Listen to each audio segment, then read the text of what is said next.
Hi, welcome to Chapter 12, Part 3, the first law of thermodynamics for ideal gas processes. Let's start by reviewing the first law of thermodynamics, which we covered earlier in this course. The first law is a statement of the conservation of energy principle. It says that the change in thermal energy of a system is equal to the heat added to the system plus any work that's done on the system. So what we're talking about in this chapter, or at least this part of the chapter, is our system is a gas, is an ideal gas. So this represents the change in thermal energy of the gas. This Q is the heat added to the gas, and then this is work done on the gas by its surroundings. Now, it's more convenient and more conventional. This is often done instead of defining work done on the gas by its surroundings. We'll typically talk about work done by the gas on its surroundings, since the gas system is usually what is usually used to do some type of work. So what this means is that we just have to rewrite the first law of thermodynamics, and we have to change this work here to work done by the gas. But remember, in doing so, we have to flip the sign, because when the gas does work on its surroundings, this lowers the energy of the system. So that's why there's a minus sign in here. So I realize this is a little bit confusing, because now we're taking, how we learned the first law originally, and now we're sort of rewriting it, changing our definition of work here. We're going to rewrite the first law in terms of work done by the gas on its surroundings by putting that minus sign in there. So we've now got our first law of thermodynamics, and what our goal basically in this part of the video lecture is we're going to combine the first law of thermodynamics with the ideal gas processes that we talked about in the previous section. So we're going to kind of put these things together, some of these concepts. So here again, our first law says the change in thermal energy is equal to Q minus work done by the gas. So let's look and see how we can deal with these different terms. So this on the left, we have delta E thermal. In chapter 11, we learned that the change in thermal energy of a gas can be written a couple different ways. We can write it as 3/2 big N times Boltzmann's constant, K sub B, times delta T, or by using the universal gas constant R, we can rewrite this as 3/2 little n R times delta T. And technically, this is valid for monatomic ideal gases. Remember, monatomic means gases where there's just a single atom, not molecular gases like O2 or CO2 or H2 and so forth. But we're going to keep this as simple as possible in this course and just deal with these monatomic gases where the theory is a little bit easier. Okay, so we know how we can express delta E thermal. We can use either one of these expressions here. So notice all we need to know is the number of moles of the gas and how much the temperature changes. On the right side, Q is pretty straightforward. That's just the amount of heat that's added to the gas. And of course, if Q is negative, that just means we're taking that heat out of the gas. The last term, though, we need a way to figure this out. How do we determine how much work the gas does? Well, we know that work, by definition, is force times distance. So the question is, how do we calculate this for a gas? So let's look at this on the next slide. So to calculate the work done by gas, let's suppose we have a cylinder of gas here. So this is our piston again. It's the same one we've been seeing in the last parts of the lecture. It's just tipped over on its side. So this piston in here can slide back and forth inside the cylinder. So here is our gas over here. So let's suppose we heat up this gas like with a fire or a flame underneath the cylinder. So that's going to cause the gas to expand and increase its pressure. So it's going to push this piston to the right. And so the gas has now done work, right? In fact, this is how your car engine works. If you have a gasoline-powered car, you have a piston in there where the fuel expands by being ignited or burned, and it pushes the piston to the right, and this piston is attached basically to your wheels of the car that causes them to turn. So the gas is doing work here. So the work done by the gas is the force of the gas, this amount of force, times the distance that it pushes the piston. Now, remember that force is equal to pressure times area, because pressure is force divided by area. So the work done by the gas is the pressure of the gas times the area of the piston times the distance d that the piston moves. Well, the area of the piston times this distance that it moves, that's this region right in here. That's the change in volume, right? Because area times distance gives us the volume of this gas that it is expanded into. So area times distance, we can write that as delta V. So what this tells us is that the work done by a gas can be calculated quite easily by the pressure of the gas multiplied by the change in volume of the gas. Now, it actually gets even simpler than that. If we think about what this means on a PV diagram geometrically. So here's our PV diagram. Pressure plotted on this axis, volume plotted on this axis. And let's assume this is an isobaric process. Remember what that means is a constant pressure process. So we're moving from this initial state I to this final state F, meaning we're moving along a horizontal line at some pressure P that does not change. Now, the work done by the gas is the product of P, which is the height of this purple rectangle, right? Because this is zero pressure down here, this is at P right here, and we have to multiply that by delta V. Well, delta V, remember we're starting here at V initial, actually up here, and we're moving over to the final volume here. So delta V is the width of this rectangle. So what this tells us is that the work done by the gas is pressure times delta V, which is the area of this purple rectangle here. All right, so work done by gas is what we say is it's the area under this curve. It's the area underneath the path that the gas took. And in this case, it's very simple. It's just this rectangle here.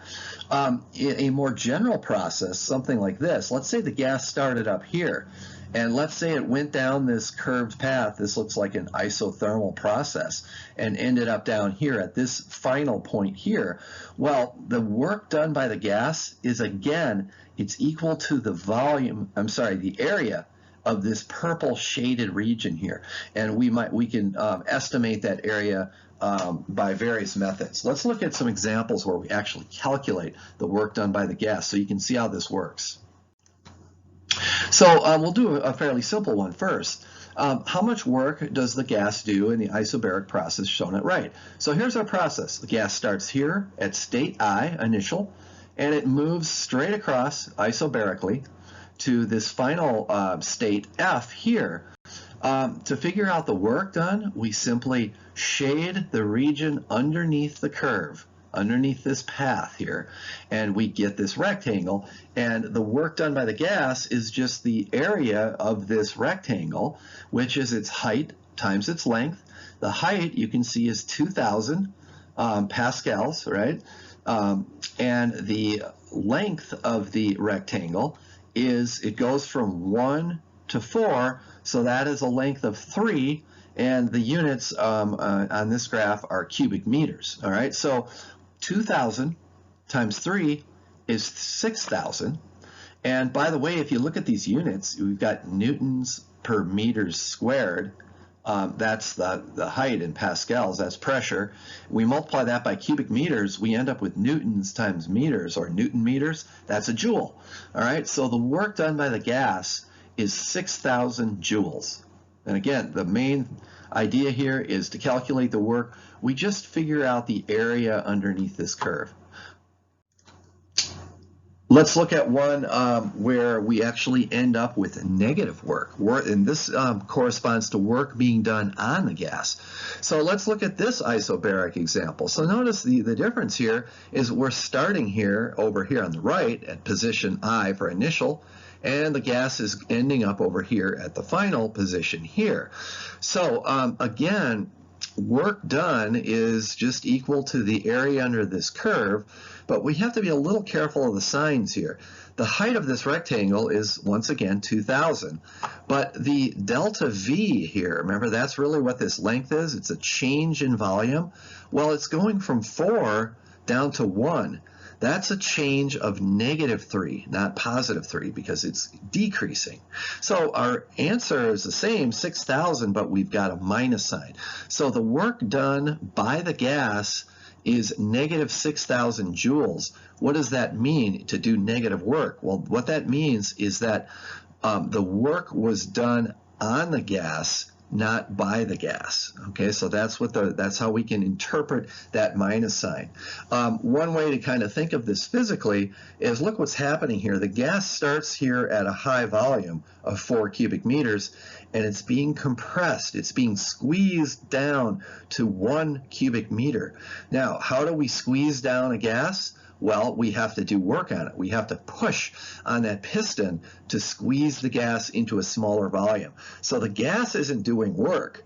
What's doing work is some outside force, like your hand pushing down on that piston into the cylinder. So that's why we get the negative sign there for the work. Let's look at one that's a little bit more tricky. So here again, we're given a PV diagram. Here's our initial state, here's our final state, and you can see the path is this red line. The question again is, how much work does the gas do in the process shown at right? Well, all we have to do is shade the area under the curve, all right? So it's this whole shaded region here. Now, the way to figure out the area here is simple. We just break it up into a rectangle down here and a triangle up above. So a rectangle, that's this light blue region here, is just the base times the height. So you can see that the base is a length of 3, all right? And remember, this is +3 because it's going from 1 to 4. So that's a change in +3. And the height of the rectangle here is 1,000, which you can read off the graph. So this blue portion here has an area representing work of 3,000 joules. But now, of course, we have to find the area of this region up here. This is a triangle, so you'll remember that the area of a triangle is 1/2 times its base times its height.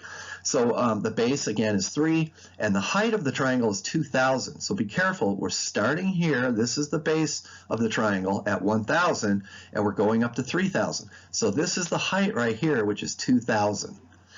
So 1/2 times 3 times 2,000 is 3,000. So the total work done by the gas, we add this 3,000 to this 3,000 to get the total work of 6,000 joules. So let's just kind of collect our results here and summarize once again. The first law of thermodynamics for an ideal gas is that delta E thermal equals Q minus work done by the gas.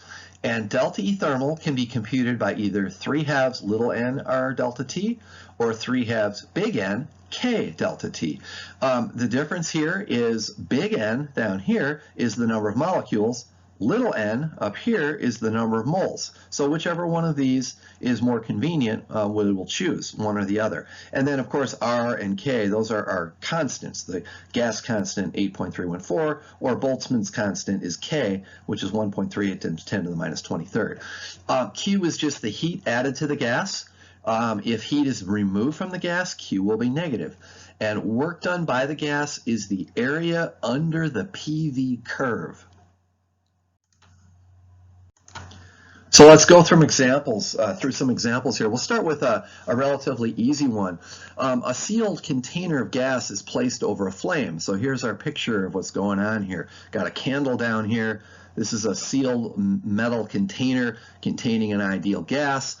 It's absorbing 500 joules of heat from the flame. So here's Q going into our gas. Remember, Q is heat. So 500 joules of heat are going in. What is the change in the gas's thermal energy? So step one, since the volume doesn't change, right? This is an isochoric problem. No work was done. So that means work is equal to 0. Okay, so step number 2, we know that Q is equal to 500 joules. So we can write our first law of thermodynamics here for a gas. Delta E thermal equals Q minus work done by the gas, and plug in our numbers. Work done by the gas is 0. Again, why is this true? Because the gas can't do any work if it can't move anything, all right? And this is a sealed container. So on a PV diagram, you know, it looks like this. Remember, an isochoric process is a vertical line on the PV diagram. There's no change in volume. We're not moving left or right. We're only moving up in pressure and temperature. So there is no area under this vertical curve, right? It has no width. So Q over here is 500.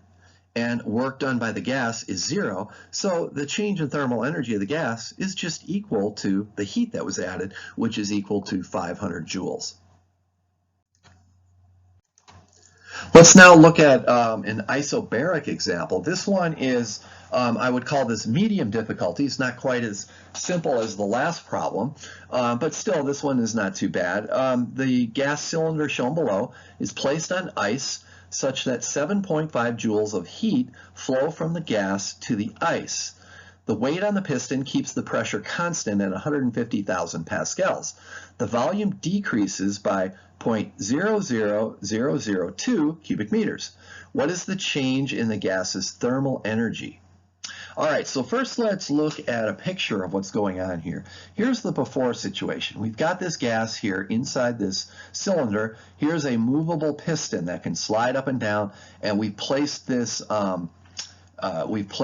object or weight on top of the piston that's going to keep the pressure constant, right? Remember, this is an isobaric example here.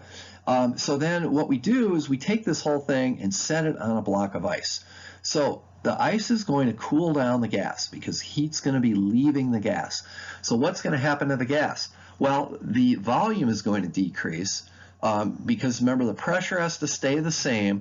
So since it's at lower temperature, it's going to be pushing less on the cylinder, so this thing is going to drop down in order to keep the pressure the same. So on a PV diagram, the process looks like this. We see the gas starting over here at some initial state here, and it's moving to the left on a horizontal line because it's at a constant pressure due to this weight up here, which keeps the pressure constant. And the pressure, we're told, is 150,000 pascals, so we know what that is. We also know that the change in volume here is this 0.00002, and it's negative. It's going from high volume here to low volume here. So let's calculate the work done by the gas. Well, remember, work is equal to the area under the PV curve here. So we have to find the area of this yellow rectangle that I shaded in. So we know the height is 150,000, and we know the width is negative 0.00002. All right, that's the change delta V here. And so this number times that number gives us negative 3 joules. All right, work is negative because what's happening here is the gas is being pushed down by this weight. All right, the gas is being compressed on the outside, which means work is being done on the gas, not by the gas. So finally, we can write the first law of thermodynamics, delta E thermal equals Q minus work gas. And let's see, we know that the change in heat was 7.5 joules are flowing out of the gas into the ice, right? Heat always flows from warm to cold. So Q is negative 7.5 joules, all right? That means 7.5 joules were taken away from the system. And then we have to subtract the work done by the gas. And remember, be careful here with the signs. There's a minus sign here, and of course a minus sign there. So these two minus signs cancel. So we have negative 7.5 plus 3 joules is negative 4.5 joules. So that is the final change in thermal energy of this gas. It's negative 4.5 joules.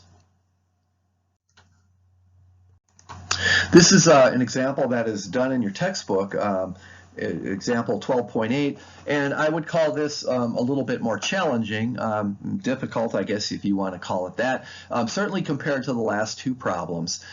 So we've got a cylinder with a movable piston, contains 0.016 moles of helium, which is a monatomic gas. A researcher expands the gas via the process shown. How much heat must be added or removed during this process? So here is the PV diagram shows what's going on with the state of the gas. We're starting here at the initial state. Notice the volume is 100 cubic centimeters, and the pressure is 400, watch the units here, kilopascals. That's 400,000 pascals. And the gas is being expanded, right, to a higher volume here, 300 cubic centimeters, along this straight path between the initial state and the final state, F. So notice the final pressure is down here at 200,000 pascals. So let's first just convert these volumes here into cubic meters so we can use it in our gas law. So the initial volume, 100 cubic centimeters, we have to convert that to cubic meters by, this goes way back to a previous part of this chapter where we have 1,000,000 cubic centimeters per cubic meter. So we need to take this number and divide by 10 to the 6, which is 1,000,000, to get this number of cubic meters. And likewise, we can do the same for the final volume, 300. We divide it by 1,000,000 to get 3 times 10 to the minus 4th cubic meters. We'll be using these numbers on the next slide when we go ahead and solve this problem. Okay, so the solution to this is sort of a four-step process here. Step number one is find the initial and final temperatures using the ideal gas law. So in other words, we want to find the temperature at this corner here and at this corner here. So we can use PIV-NERT, PV equals nRT, solve for temperature. The initial temperature is PV over nR, and the pressure, we get that right here, is 400,000 pascals, or 4 times 10 to the 5. The initial volume, remember we did this on the previous slide, and then N, we were given the number of moles in the problem is 0.016 moles, and R, of course, is 8.31. So when you multiply these together, it comes out to be 300 kelvins, all right, which is around room temperature. The final temperature of the gas is likewise P final, V final over nR, and we can plug in our final pressure. Again, we get that from the diagram here. The final volume, we did this on the last slide as well. And then N and R are the same. So this final temperature is 450 kelvins. So the second step is find the change in thermal energy. So we know how many moles of gas. So remember delta E thermal, there are two choices. We can use 3/2 little n r delta T, or we can use 3/2 big N K delta T. Well, since we know the number of moles, little n, let's use this form. So we have 3/2 times number of moles, which is 0.016, R is a gas constant, 8.31, and the change in temperature, delta T, we just use these two numbers here. It's 450 minus 300. So when you do all the math here, you'll find out that the change in thermal energy is 30 joules. All right, so step 3, find the work done by the gas. Well, remember, the work done by the gas is the area under this curve. So we shade in all of this in purple, and we did an example exactly like this, so I won't go over the details, but remember the trick to finding the area, you break this up into a rectangle, find the base times the height, and a triangle. The area of a triangle is 1/2 base times height. So adding together the triangle area, which is 20, and the rectangular area down here, which is 40, we get the work done by the gas is 60 joules. Final step, step number 4, we can use the first law of thermodynamics to find Q, which is what we were asked. How much heat is either added or removed from this gas? So delta E thermal equals Q minus work of gas. Let's solve for Q. Q is equal to delta E thermal plus work of gas, work done by the gas. And delta E thermal, remember, was 30 joules. We found that in step 2. And work done by the gas, we found that in step 3, was 60 joules. So our answer is 30 plus 60, which is 90 joules.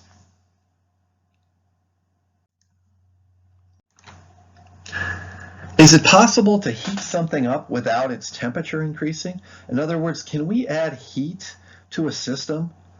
Add thermal energy to well, let's just say, can we add heat to a system without its temperature increasing? And the answer is yes. We can do this with a process called an isothermal expansion. So here we're going to see heating without a temperature increase. So what we're going to do here is we're going to take this, here again is our gas inside of this cylinder, and we have this movable piston that can move up and down. So we're going to start here with this initial temperature here, and we're going to place this system over a hot flame. So Q, heat, is going to be flowing into our gas. However, we are going to let the gas expand by basically reducing the pressure, all right, on like by basically lift our hand up and allow the volume of the gas to expand and the pressure to drop. So and we can do this actually if we follow an isotherm here. We're going to be doing this without the temperature of the gas going up at all, which is kind of surprising. Let's see what this looks like on a PV diagram. We're going to start here at this initial pressure and volume. That's the picture shown over here. And by lifting our hand up while this gas gets heated up by the flame, what we're going to do is allow this process to go along this isotherm and end up here at a higher volume. Notice how much more volume the gas has now, but a lower pressure, okay, because we've let this go up to release the pressure and keep the pressure, reduce the pressure to a lower amount. So the idea here is that, if we look at the first law, delta E thermal equals Q minus work done by the gas. In this isothermal process, remember, isothermal means no change in temperature, so delta E thermal is 0, because remember, delta E thermal is 3/2 N R delta T, so delta T is 0, so delta E thermal is 0. So what does that mean? Well, if this is 0, then Q and work done by the gas must be equal to each other. So the gas is pushing up on this piston. And remember, when the gas does work on its surroundings, it loses energy. So the work done by the gas is exactly equal to the heat that's added to the gas by the fire down here. So whatever a number of joules get into the gas from the fire, those joules escape because the gas is doing work by pushing this piston up. So the gas absorbs heat, but the temperature stays the same. The gas does work on its surroundings, losing the same amount of energy Q as gained from the flame. There's one more special type of process that we haven't talked about yet. It's called an adiabatic process. And what an adiabatic process means is no heat flow. So how do we do this? How do we accomplish this? Well, there's two methods to do it. The first method is to use an insulated cylinder that allows no heat to go in or out. So you can imagine, here's our gas again inside our cylinder. Here's the piston, which can move up and down. Now, the walls of this cylinder are thick and insulated. That means no heat can get through the walls. All right, so no heat's coming in, no heat's going out. So let's take a look at this. Is called an adiabatic compression. Suppose we push down on this plunger here, this piston, and compress the gas here. All right, so what does this look like regarding the first law? Oh, actually, before we do the math, let me tell you one more method that is often found for these adiabatic processes, and that is if we do the process really quickly. In other words, we take this cylinder of gas with a piston and we push it down very quickly. This happens in your car engine, for example. These pistons are moving up and down extremely fast. So when they move up and down that fast, there's not time for heat to flow in and out of the piston. So we can assume an adiabatic process there. In other words, Q is equal to 0. So the first law, delta E thermal equals Q minus work of gas, if we set Q equal to 0 because it's an adiabatic process, the first law says that delta E thermal is just equal to minus the work done by the gas. Now, what does this look like on a PV diagram? Well, the process on a PV diagram follows a path which is called an adiabat. And an adiabat goes from one temperature to another, so it's not an isothermal process. Remember, these lines here, these pink lines, these are called isotherms. Those are at constant temperature. So this is a low temperature isotherm here. This is a high temperature isotherm here. What an adiabat does is let's say in this example right here, we start here, over here, with a large volume of gas and a low pressure. So we're way over here on our PV diagram. Large volume here, low pressure down here. And by doing an adiabatic compression, we're going to follow this curve here up to some point here. So notice our new process right here, which is labeled number 3. That would be this over here. We have lower volume, right? We've squeezed the gas into a lower volume. So volume has decreased, but by squeezing the gas, we're increasing the gas's pressure. So that's why it moves to the left and it moves up in pressure. So this is the curve for an adiabatic process. Let's look at an example of an adiabatic process. This is a car engine power stroke. So this is an internal combustion engine or 4-stroke engine like is found in your automobile, assuming you have a gasoline-powered car. This is going to be an adiabatic expansion. So the way this works here is the hot gas in the cylinder represents the ignited fuel-air mixture in your car's engine. So kind of just to oversimplify things here, inside your car are a number of cylinders. If you have a 4-cylinder engine or a big 8-cylinder engine, doesn't matter. You're going to have a number of these cylinders, and inside this cylinder is a mixture of gasoline and air. All right, and the gas is mixed. It needs oxygen to burn, so it's mixed with air in the carburetor of your car, and that mixture is injected into this piston. The gas is then compressed in there, and then it's ignited. You can see over here on one of the strokes here of this 4-stroke engine, you'll see a spark. And that spark, which comes from your spark plugs, ignites this mixture, and it basically explodes. It's like a tiny little explosive combustion in here. And when it ignites, the pressure and all the energy released from that explosion of this hot gas pushes and forces this piston up. And that piston is attached basically to, you can see it here, it's kind of upside down here, the pistons that right here moving up and down, and you can see this is attached here to some sort of rotary part of your car that's going to eventually turn the axle or the wheels of your car. So what we're looking at here is the gas pushes the piston up and it cools to 200 kelvins. Estimate the work done by the engine during this power stroke. So notice when the gas starts here, when it's combusted, it's at 500 kelvins. And in the final state here, we're told it's at 200 kelvins.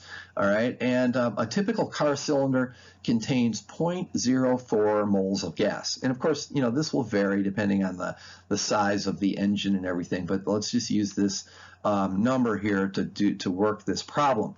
So since the expansion occurs quickly, we're talking about something in a small fraction of a second, this expansion, all right, because your car engine, this is in slow motion here. These pistons are actually, going up and down. They can be going up and down 10 times per second. So we can safely assume adiabatic process because of that speed. Remember, there's not enough time for the heat to leave the cylinder in that short amount of time.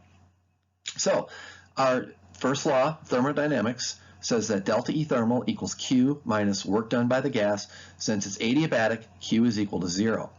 Also, we're going to model the gas as an ideal monatomic gas. It's not. because remember it's a mixture of air, which is diatomic oxygen, O2 and N2, and then also the fuel, the vapor of the fuel is certainly not a monatomic gas, but we can get a decent estimate for this problem by using a simple model here, and this is one of the advantages of using models like this. So we're going to use for delta E thermal, remember we use 3/2 little n r delta T, and that's equal to negative work done by the gas. So what we're trying to solve here is estimate the work done by the engine during this what is called the power stroke of the engine here. So work done by the gas is negative 3/2 nr delta T, so we can plug in our numbers now. Number of moles is given as 0.04, R, the gas constant, 8.314, and the change in temperature, remember it ended at 200 kelvins. It started at 500. So 200 minus 500, that's a delta T of negative 300. That negative sign will cancel this negative sign, and when you multiply all these numbers together, you'll end up with our estimate for the work done by the engine in each stroke of the cylinder is 150 joules. So for our last slide here of this part of the lecture, let's summarize our 3 special processes here. So the first law of thermodynamics for an ideal gas is the change in thermal energy, delta E thermal, is equal to the heat added minus the work done by the gas. For an isochoric process, constant volume, remember that means the gas can't do any work because its volume doesn't change. So in that case, this last term here goes to 0. For an isothermal process, which means constant temperature, that means that the change in thermal energy is 0. So this term on the left would be 0. And we just learned for an adiabatic process, which means no heat flow, this term here, Q, would go to 0. So these are 3 special cases of the first law that result in one of these terms being equal to 0, which makes the law simpler to solve. So that is the end of this part of the lecture. I will see you in the next part.